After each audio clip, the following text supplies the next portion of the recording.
Sa balitang entertainment mga kapatid, ibinahagi ni Daniel Padilla ang ilang larawan niya mula sa kanyang trip sa Vietnam. Nitong Pebrero, bumisita nga si Daniel sa Vietnam. Sa mga larawang ibinahagi ng aktor na may caption na Tales of Saigon, makikita si DJ na tumitingin ng mga libro sa gilid ng kalsada at tumambay kasama ang kanyang mga kaibigan. Sinabi noon ng aktor na gusto niyang bumalik sa Vietnam dahil nag-enjoy daw siya sa kanyang pagbisita noon. Bumubuti naman ang kalusugan ng asawa ni Robbie Domingo na si Mikey Pineda.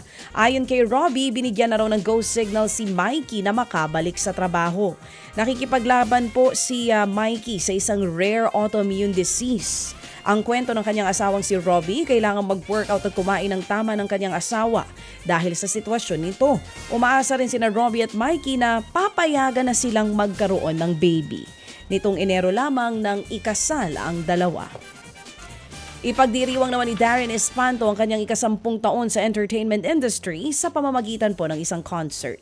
Gaganapin ang D10 concert ni Darren sa Araneta Coliseum sa June 1. Ilalabas na raw sa mga susunod na linggo ang tickets para rito.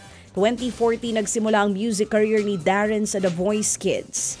Nitong nakaraang buwan lamang nang ilabas niya ang kantang ito para sa seryeng Kantang Iyo. Yan ang title, Iyo. Para po sa seryeng Can't Buy Me Love kung saan gumaganap din siya bilang si Stephen. Ted Filon at DJ Chacha ngayon nasa Radyo 5 92.3 News FM Monday to Friday 6 to 10 a.m.